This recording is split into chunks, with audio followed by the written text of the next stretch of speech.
Week 1, matchups that matter. Let's get into it. We're going through every game, every fantasy relevant player, Vegas information, over-unders, everything in between. Let's kick things off with the Friday game. Now, normally we won't have a Friday game, but the Chiefs and the Chargers are in São Paulo, Brazil for a game tonight, and this video will be dropping every Friday. Last year it was dropping on Thursdays. This year it will be dropping on Fridays. And of course, we'll have the tier list for you guys tomorrow. In case you're wondering, we posted a scheduling update to the post section of our YouTube channel if you want to check that out. But the first game, we have São Paulo, Brazil, Kansas City Chiefs at Los Angeles Chargers.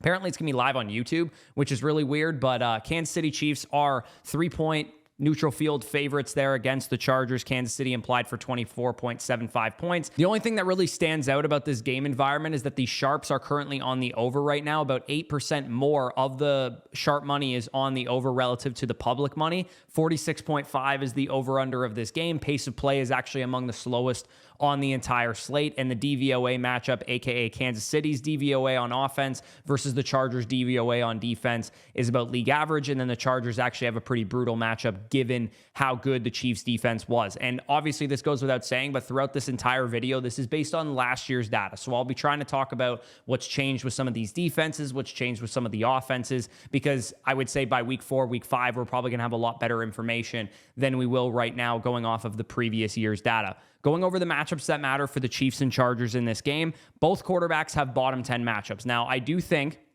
both of them are top 15 quarterback plays for me. Patrick Mahomes probably needs to be in your lineup, and Justin Herbert has a decent opportunity to throw the football in a game environment that the sharps do like the over in. Isaiah Pacheco and Amari Hampton both have bottom 5 matchups based on last year's data. The Chiefs were an absolutely lethal run defense, so Hampton could have some tough sledding in his first game, and Isaiah Pacheco probably also not going to have a lot of success on the ground as well. So this could be more of a these teams have to throw to actually score points, which is why Xavier Worthy is definitely a great start going up against the 20th ranked Los Angeles Chargers defense. Ladd McConkey obviously is going to be in your lineup, but even Keenan Allen and Marquise Brown could be decent flex options for you guys in this game, because I do think both teams will have a hard time running the ball. And then Travis Kelce has a pretty nice matchup against the Chargers pass defense, although they were pretty strong specifically against the tight end position last year. They were 11th fewest yards allowed to the tight end position. Both kickers bottom 10 matchups, but both kickers could be in for a good game environment because it is a 46.5 point over-under. And of course, these two teams might stall out in the red zone knowing that they're not able to run the ball as effectively as they maybe want to. In those type of game environments, you obviously want to be starting kickers because that means teams are settling for field goals a little bit more. So that was the first game of the slate. I also did make an underdog Pickem entry for tonight's game. If you guys want to tail me, of course, we're not going to have Friday night football every single week. So this will be kind of the only time that you have an opportunity to, tail me on one of these videos. Amari Hampton is slated to start, so I like him to go higher than his 48.5 rushing yards. Should see 15-plus carries tonight, even if it is tough sledding on the ground. Kelce had just 9 total receptions of 20-plus yards in 2024, so I like him to go lower than 18.5 for his longest reception. And then Herbert said before the year on the Dan Patrick Show that he wants to run the football a little bit more, and his career average is already higher than this 13.5 rushing yards. It's actually up at 18 rushing yards per game. And Underdog has a ton of promos going for this week specifically, but for tonight's game, 50% profit boost token for this Brazil game that you can use. If you're new to Underdog, you of course can get the gimme pick when you sign up with code FSE. You'll get a 50% deposit match up to $1,000. And when you make your first play on the site, $5 at least, you'll get $50 in bonus funds to play with. And of course, you guys can get started by hitting the link in the description or in the pinned comment. Now, let's get into the 1 p.m. slate. I believe we have 8 1 p.m. games, 4 p.m. games, and then a Sunday night football game and a Monday night football game. The Buccaneers at Falcons. This one will be very exciting for myself specifically because the Buccaneers, of course, are my favorite team. Tampa Bay is a 3-point road favorite over Atlanta, which is odd considering Atlanta actually swept us last year. Tampa Bay implied for just under 25 points, so it should be a high-scoring game environment, 47.5 point over-under. That's second highest on the slate. Over-under is catching 9% of the steam, which is second highest on the slate of the sharp money. Again, this is a little bit different from last year, but basically when it says plus 9%, all it means is that in the public's eye, let's say 70% of the public money is on the over. For the over-under to be plus 9%, 79% of the overall money instead of just the percentage of bets would be on the over-under there, indicating that the sharp bettors actually really like the over, which is a good indication of how a game environment could go.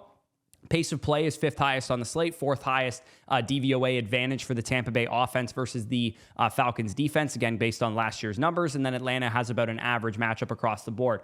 Similar game environment to the Brazil game where we have both of the passing games looking very good. You have Mayfield with a top 5 matchup. Michael Penix actually with a top 5 matchup as well. So definitely Mayfield would be a starter for a lot of you guys as a top 12 quarterback. But if you need a streaming quarterback for whatever reason, Michael Penix should be a very good option for you. AJ Terrell is expected to shadow cover Mike Evans, which means that Emeka Egbuka in his first NFL game is going to be a very viable top 30 wide receiver in my rankings. So if you do need a wide receiver flex option, I think Emeka Egbuka is as good as it gets. Both running backs, Bijan Robinson and Bucky Irving, will probably have tough sledding on the ground. Both of these defenses were bottom 10 matchups for fantasy running backs last year, but both Bucky Irving and Bijan Robinson catch passes, so I wouldn't be too concerned about that. Drake London absolutely scorched us last year whenever he played us, as did Darnell Mooney. We'll see what his health status is, so you're definitely going to be wanting to start Drake London for sure, and if Mooney plays, he's a decent flex option for you because our secondary has a couple of rookies in it, and other than Zion McCollum, you're not really too scared of anybody in that cornerback room there. Kyle Pitts has been really bad the last couple of years, but against Tampa Bay, he's actually been pretty decent. So if you do need a streaming tight end, I actually think you could do worse than Kyle Pitts. And both kickers definitely in play here for this game because both Chase McLaughlin and Younghoe Koo could rack up the field goals in this one. Definitely avoid both of these defenses because I do expect both of the offenses to cook in this one. Moving on to the Bengals at Browns. You have the Bengals 5.5-point favorites. Cincinnati also implied for over 26 points, which is one of the highest on the slate. Over-under is set at 47.5, which is the second highest on the slate there as well. And again, a lot of that going to juice of Cincinnati. 3% of the sharp money on the over there. Pace of play is the 5th highest on the slate. Cincinnati's DVOA advantage is top 5 on the slate as well. The Browns, not so much. You are probably going to be starting all of your Cincinnati Bengals. Joe Burrow with about a league average matchup against the Browns defense, and I could argue it probably got a little bit worse this year. Jamar Chase, T. Higgins, of course, going to be in your lineup with a easy matchup against the Browns secondary. And then also Chase Brown going to be in your lineup as well, even though it is a tougher matchup for him specifically of the main Cincinnati Bengals pass catchers and weapons for fantasy. Chase Brown still should catch some passes and be very solid. On the Cleveland Browns side of things, because this is a high-scoring game environment, probably playing catch-up, and we know that Cincinnati is not opposed to stubbing their toe at the beginning of the season and maybe losing to a team that they shouldn't. We don't know exactly what's going to happen with the Quinshon Judkins situation as of now. He's still not signed, so I do think that Dylan Sampson and Jerome Ford are half-decent flex options. If I had to choose between the two of them, I would go with Sampson because we did see in that final preseason game him playing ahead of Jerome Ford on the depth chart. Jerry Jeudy definitely a viable flex if they're throwing from behind here. Of course, with Joe Flacco throwing the football, you figure he can at least operate the offense decently. And David Njoku on the Browns offense has actually the best matchup on the field, so definitely make sure he is in your lineup. And I do think you can absolutely start the Bengals defense, even though it is terrible as a unit. They do have Hendrickson and Shamar Stewart playing in this game, so the pass rush could get after Joe Flacco. He's not very mobile. Could be some strip sacks, maybe some fumble recoveries, that kind of thing. And the kicker of the Cincinnati Bengals, Evan McPherson, should be ready to go and ready to boot some field goals through as well. Indianapolis Colts hosting the Miami Dolphins. This one's a really interesting game, just intrigue-wise, because I don't know what to make of either of these two teams. I, of course, am very high on the Daniel Jones experience this year, but the Dolphins are kind of a question mark on how to figure out. Right now, the over-under of this game is 46.5 points. So, again, another very fantasy-relevant, fantasy favor type of game environment. The sharp money and the public money is dead even right now, so not a real lenience in terms of the over-under. The pace of play is actually expected to be very high in this game. The Colts operate a very up-tempo offense, as do the Miami Dolphins. So I do actually like this game to be sneaky shootout potential, even though the Colts and Dolphins offenses are not super great. I do think both offenses are improved from last year because we had the Tua injury, and we also have a better passing quarterback for the Colts and some more weapons there. So I actually really like this game to sneakily be a very fantasy-relevant, fantasy-favorable game. If you guys are looking for a quarterback, I do think Tua Tagovailoa is a decent streamer against the Indianapolis Colts pass defense that was bottom 12 in the NFL last year. Daniel Jones, probably don't want to mess with him unless it's a super flex league, but I do think he could have a decent day at home against the Dolphins in a high-scoring game environment. Both Jonathan Taylor and Devon Achane will be in your lineup. Devon Achane sounds like he's set to play, and both guys have above-average matchups. Tyreek Hill and Jalen Waddle have pretty difficult matchups right now because the Colts did beef up their secondary, and they were already actually pretty good against fantasy wide receivers last year. So again, Tyreek probably needs to be in your lineup, but I don't think Jalen Waddle is a guaranteed must-start top 25, top 30 wide receiver. I have him more in the flex territory. So depending on your other options, he doesn't have to be in your lineup. Michael Pittman, Josh Downs, I would say they're probably pretty good starts because the Dolphins were about league average against the wide receiver position last year, and they lost Jalen Ramsey and some of their other pieces in the secondary, so I don't think they're going to be a very daunting matchup for wide receivers this year. Tyler Warren making his debut. Nothing usage-wise would gear me off of starting Tyler Warren, even though he's a rookie tight end in his first game. I do think he'll be out there for 75+% of the team's routes, and in a high-scoring game environment, I absolutely want to be starting him as a top 12 tight end. If you're looking for a defense, I think you could stream the Colts defense because the Dolphins are on the road. They're kind of a so-so type of operation right now, but I do think there's going to be a lot of points in this one, so I wouldn't say it's like an absolute must-start. But I do think both kickers are in play for you if you guys are looking for kickers in this game environment. Jaguars hosting the Carolina Panthers. Now, this game has a ton of intrigue because we got two of the top rookie receivers making their debut, Travis Hunter, Tetairoa McMillan. I think both of these teams are going to be really interesting to figure out as well. How good does Bryce Young look? How good does Trevor Lawrence look? What does Liam Cohen's offense look like? The battle of the former Buccaneers offensive coordinators here with Dave Canales and Liam Cohen going head-to-head. The Jaguars are 3.5-point favorites. Over-under is set at 47 points, which is the sixth highest on the entire slate. The over actually catching a little bit of the steam. The pace is very solid. Both teams have about league average matchups or better. Jaguars obviously with a really good matchup here because the Panthers were a terrible defense last year, although they are getting some pieces back from injury like Derek Brown up the middle. I think this is going to be a fantasy bonanza. I like this game to be the biggest shootout of the entire week potentially because I just think that both offenses are significantly better than both defenses, and I believe in both offenses to get out to some hot starts here. It's funny because both quarterbacks, Bryce Young and Trevor Lawrence, have the best two matchups of any quarterback on the entire slate. Monday Night Football, Sunday Night Football, Thursday, Friday, every single quarterback, Bryce Young and Trevor Lawrence, the best matchups on the field. Start Chuba Hubbard for sure as well against the Jacksonville run defense. They were dead last in the NFL against fantasy running backs last year, and they didn't do a ton, I would say, to beef up their interior run defense. Etienne and Tank Bigsby, we don't really know what to expect out of this backfield at the moment. Like I said, Carolina is getting some reinforcements back on defense, but they were pretty bad against the run and actually historically bad from just a pure rushing yardage allowed standpoint last year. So I do think back end, top 25 to 36 running backs. If you do need to throw either of Etienne or Tank Bigsby into your lineup, I think you could definitely get away with that. Tetairoa McMillan, don't care that it's his first game. It's a great matchup. And without Jalen Coker and Adam Thielen there, you got to figure he's going to probably get a lot of targets. Brian Thomas Jr. and Travis Hunter, also an interesting conversation. Obviously, BTJ would be in everybody's lineup, but Travis Hunter, I'm sure a lot of people are going to have the question, do I start him in his first game? Because he is wide receiver / cornerback. We don't know exactly what his usage is going to look like, his route participation. First off, we've been hearing all offseason 80+% of the routes. So I'm going to stick with that. I'm going to start him as a top 30 receiver as a result. Second off, I do think because he was the second pick in the draft, because it's his first game, they're going to probably make it a conscious effort in the first 15 to 20 scripted plays to get the ball in his hands, get him some screen passes, some end arounds, whatever they need to do. So make sure that Travis Hunter is in your lineup. Do not be worried about him not playing enough on offense. I think that if they're going to ease him in any regard, it will be on the defensive side of the football. So I do think he will be playing very much on offense, and he is going to be in my fantasy lineup as a result of that. Both tight ends also have top two matchups. I don't think anybody's excited to start Jatavian Sanders or Brenton Strange, but if you do need a streaming tight end, I think both are decent options. And then both kickers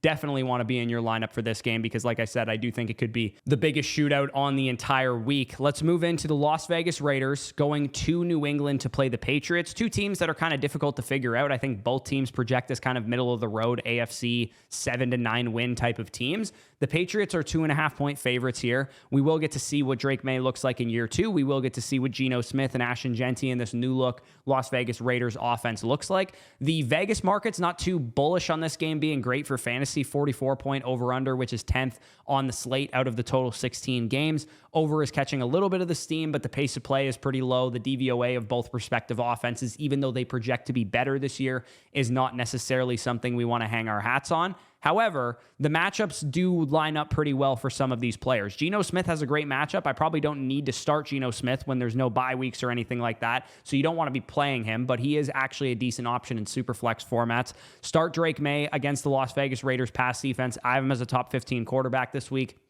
because I do think he's going to run the football. It's a pretty decent defense to go up against in your first game into your second season. Both running backs have top 5 matchups. So Ashton Genty, of course, he was going to be in your lineup, but he does have a top 5 matchup against a run defense last year that, yes, added some pieces, Milton Williams and others, but was very exploitable against the run in 2024.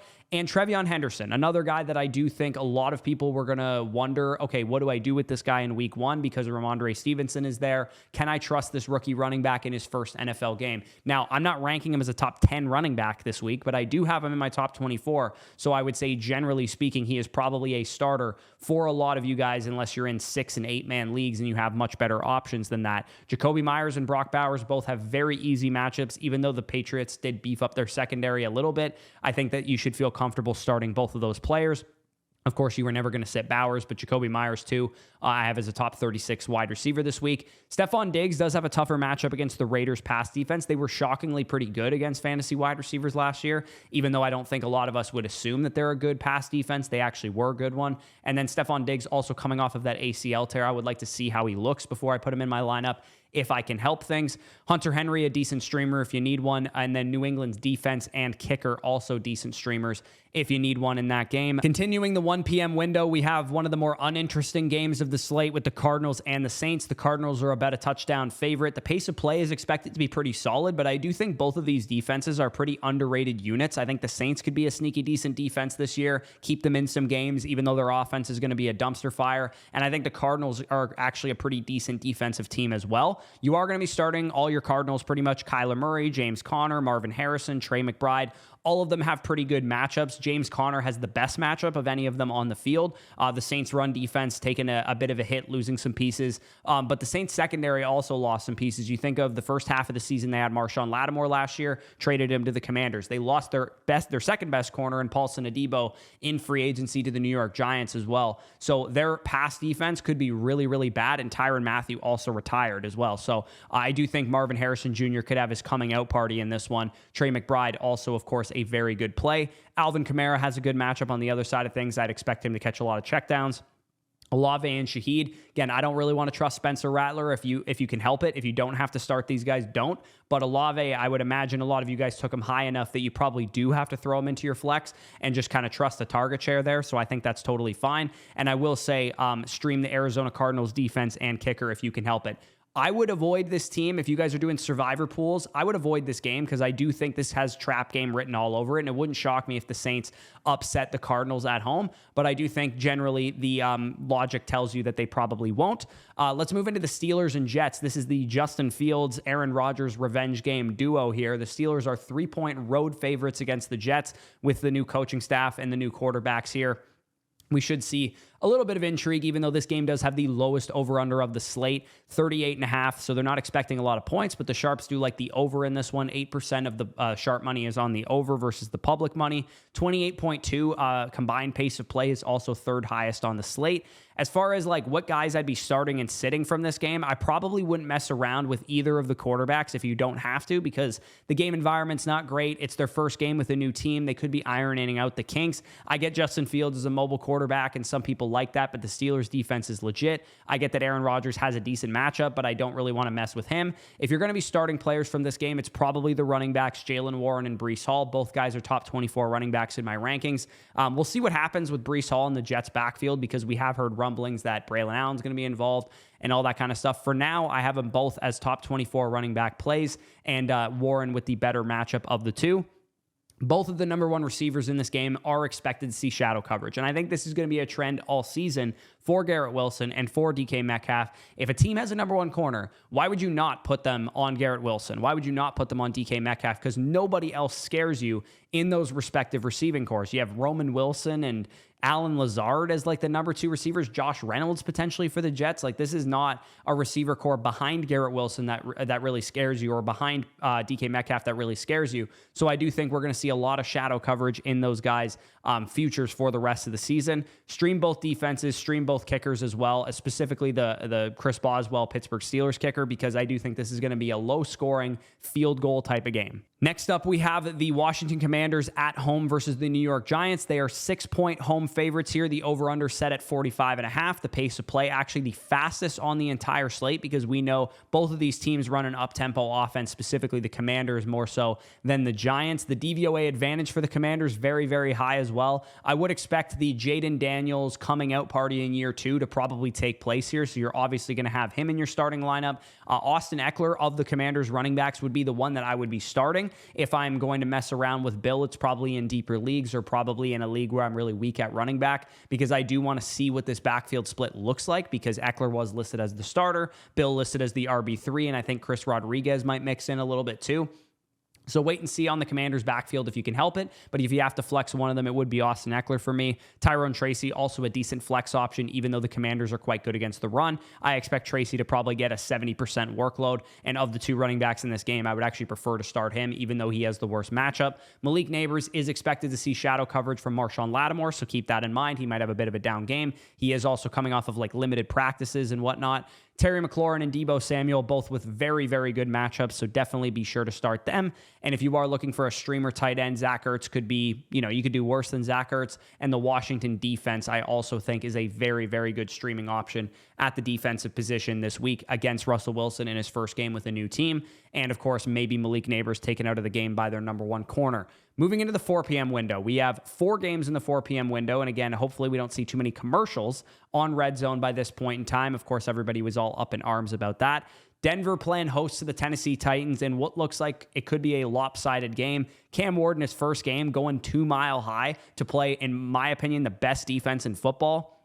Not a very good draw for the schedule makers and Cam Ward there. They're 8.5-point favorites, Denver at home, and I would expect them to cover that, to be honest. If you want my best pick of the entire week, I think that the Broncos win this game by 15 plus, to be honest with you, because it's just such a tough matchup for a guy who's going to have his number one receiver completely taken out of the game. Calvin Ridley will be shadowed by Patrick Surtain, and Cam Ward in a first game type of environment with that level of a defense, you're going on the road 2 Mile High. I just don't expect this to go very well for him. So I would not be starting a whole lot of Tennessee Titans. Of course, you probably do have to start Tony Pollard, given his workload. No Tajay Spears. He is going to be in your lineup, but every other Tennessee Titan you should leave on the bench. Bo Nix definitely in your lineup. This is a good matchup for him. Cortland Sutton is expected to see shadow coverage as well from L'Jarius Sneed, but I think he's still probably in your lineup as a top 30 receiver this week. Evan Ingram, definitely a decent option at tight end. And then start the Denver defense. I think this could be the best defense on the week. And the Denver kicker, Brandon McManus, probably set to kick a bunch of extra points, field goals, and so on and so forth. I do think that the Denver Broncos could win that one handedly versus the Tennessee Titans. San Francisco at Seattle, battle of the NFC West here. The 49ers are 2-point road favorites. Not a very good game environment in this 4 p.m. window here. 43.5-point over-under. The under catching the only amount of steam really of the entire slate there. 29.15 pace of play, as well as one of the slowest pace games on the slate. And even though the San Francisco 49ers project to be a better offense than they were last year, the Seahawks defense with Mike McDonald actually has a lot of experience against this scheme, because the offensive coordinator of the Seattle Seahawks is a Shanahan disciple in Clint Kubiak. So I do expect the Seahawks defense to keep this one close. Even though the 49ers are favored, I don't think it's going to be a blowout by any means. It'll probably be a really close divisional game and maybe be on the lower end of scoring there. Brock Purdy, again, you could start him. I don't think he's the best streaming quarterback this week. I think there's better options out there. Like, for example, I would rather start Trevor Lawrence. I would rather start Drake May. I would rather start Justin Herbert. I would rather start Jordan Love. There's other guys in that territory that I would probably rather start than Brock Purdy. So I would say leave him on the bench if you can. But he does have about a league average matchup here. Sam Darnold, definitely not seeing your lineup. Christian McCaffrey, everybody's all bent out of shape about this, popped up on the injury report yesterday with a calf injury. So people are nicknaming him Christian McCaffrey with an L in there because he is not healthy by the sounds of it. And this is like deja vu for fantasy managers last year, because he popped up really late in the process with a calf injury, and then he has Achilles tendonitis and all this bullshit happens. So make sure that Brian Robinson and Isaac Guerrero, for that matter, are rostered in your league, because if Christian McCaffrey somehow gets put on IR or something out of nowhere because he re-aggravated Achilles tendonitis, a lot of people are going to be very regretful that they drafted this guy in the first round. Thankfully, I did not take him anywhere, so I don't have to be one of those worried people. But I'm sure a lot of you guys, I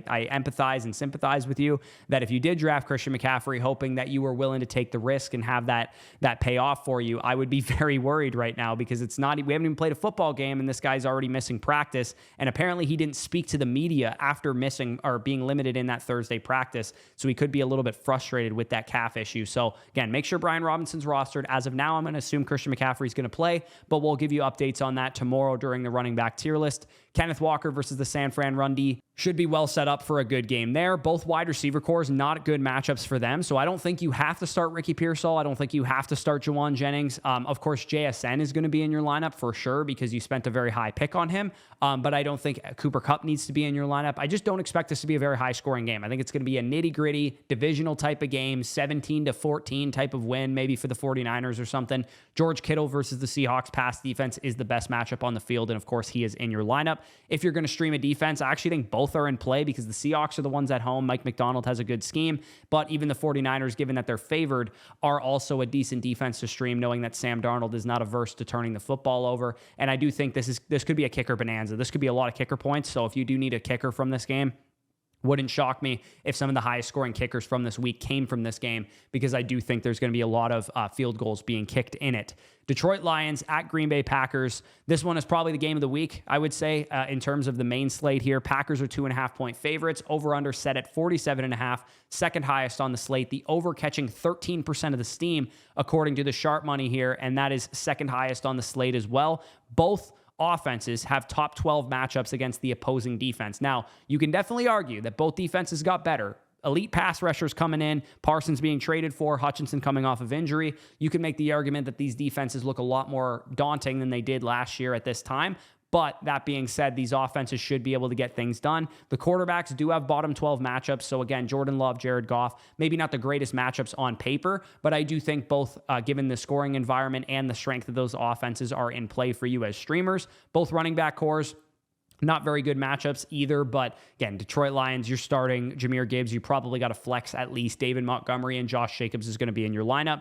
Amon-Ra St. Brown, Jamison Williams versus the Green Bay Packers secondary, which now no longer has Jair Alexander, and their cornerback situation is not great. So even though that's listed as a really bad matchup from last season, I do expect that to be a better matchup now. Matthew Golden, Jaden Reed, Romeo Doubs in a game environment that expects some points. I do think they're decent starts. We'll have to wait and see what Jaden Reed's health is. If Jaden Reed is out, that upgrades Matthew Golden and Romeo Doubs to at least flex consideration, if not better. If you can help it, maybe don't start anybody other than Matthew Golden because Jaden Reed with the injury, I'm a little bit worried about him aggravating that. And I don't think Romeo Doubs is a great play if Jaden Reed is out there. The best matchup on the field is actually Sam Laporta. So I do think it could be a big Sam Laporta game for the Detroit Lions. Tucker Kraft, not a very good matchup on the other side of things, though. The Detroit pass defense was best in the league against the fantasy tight end position. I do think both defenses probably off the table, but both kickers absolutely in play for that game. The final 4 p.m. game of this window we have is the Texans traveling to Los Angeles to play the Rams. I think everybody's going to be watching with bated breath. What does Matthew Stafford look like? How does he look after he's got Will Anderson, Danielle Hunter tackling him or sacking him?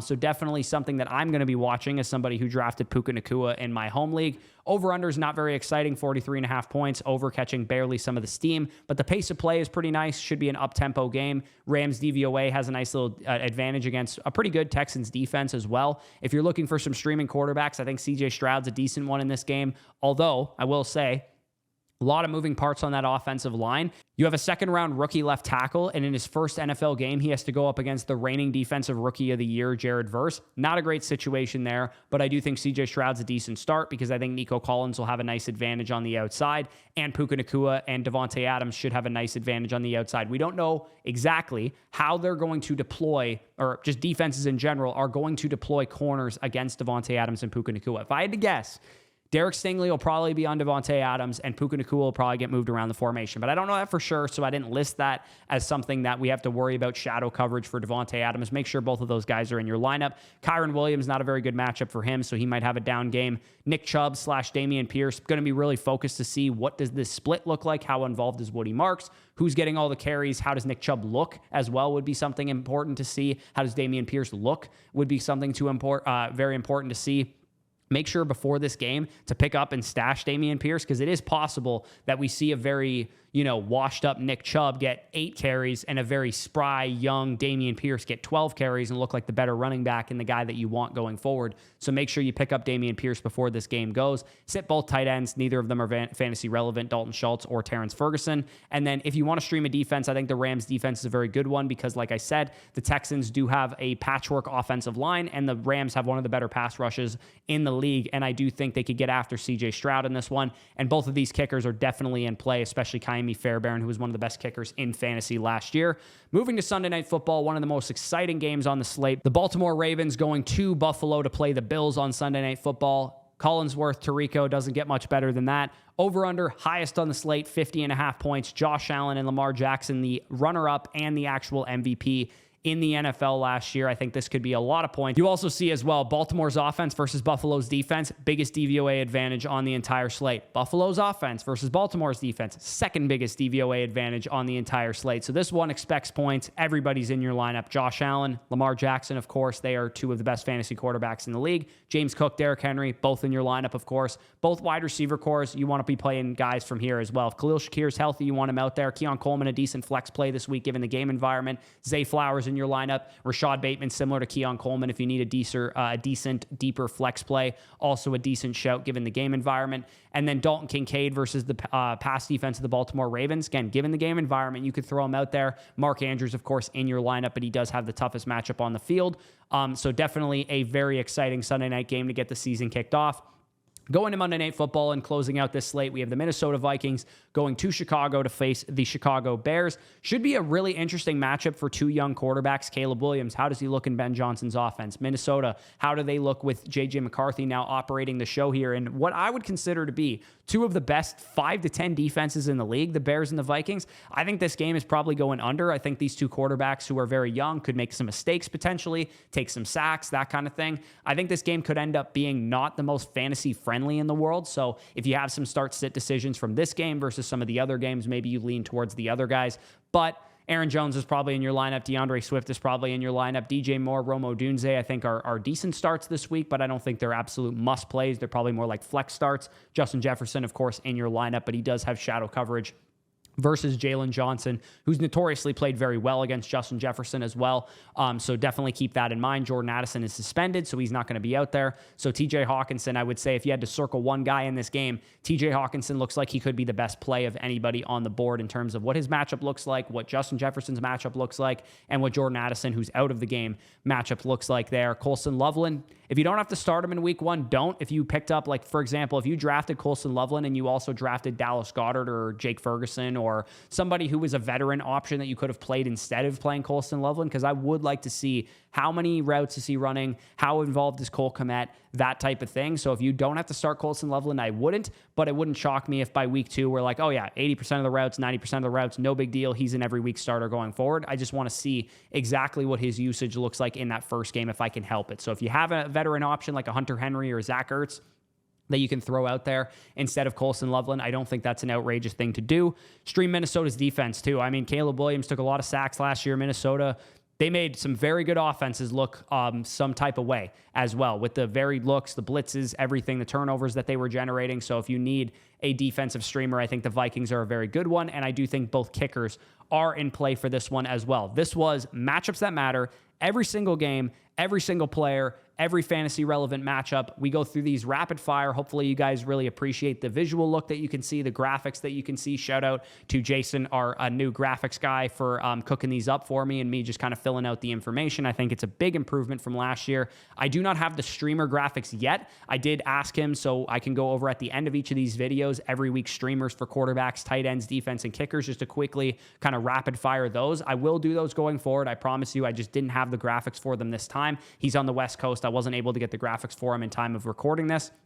But I will have those going forward, and we will cover those defensive streamers. Again, if you do want to tail the underdog entry, the Amarian Hampton higher than 48.5 rushing yards, the Travis Kelce lower than 18.5 longest reception, and then the Justin Herbert higher than 13.5 rushing yards for tonight's game in Brazil, head on over to the link in the pinned comment down below. Get access to all of the big promos that Underdog has going on. Like literally this week, look at all the week 1 promos they have. The 50% profit boost token. They have the deposit match. When you're a new customer, you use code FSE, you get a 50% deposit match up to $1,000. You also get a gimme pick. So there's that stuff. You also get to play $5, get $50 in bonus funds if you're new to Underdog. And then throughout the week, there's tons of other stuff. The witching hour specials, the, pick your discounts, all this kind of stuff is going to be coming to Underdog this week. So make sure to stay tuned to your Pickem lobbies and make sure you guys are playing some Pickem. We are going to be posting those all over TikTok, YouTube Shorts, and Instagram. So make sure to follow us over there as well. All those links are down below in the description.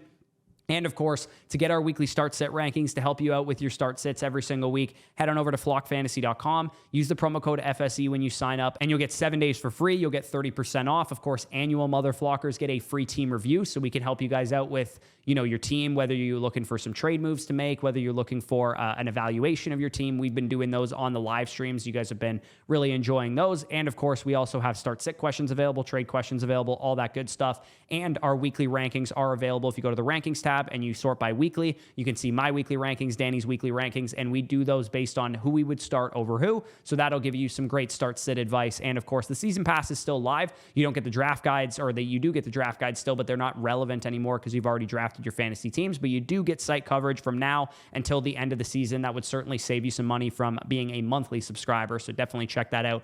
That will be down below in the pinned comment as well. But with that being said, peace out, and I'll talk to you soon.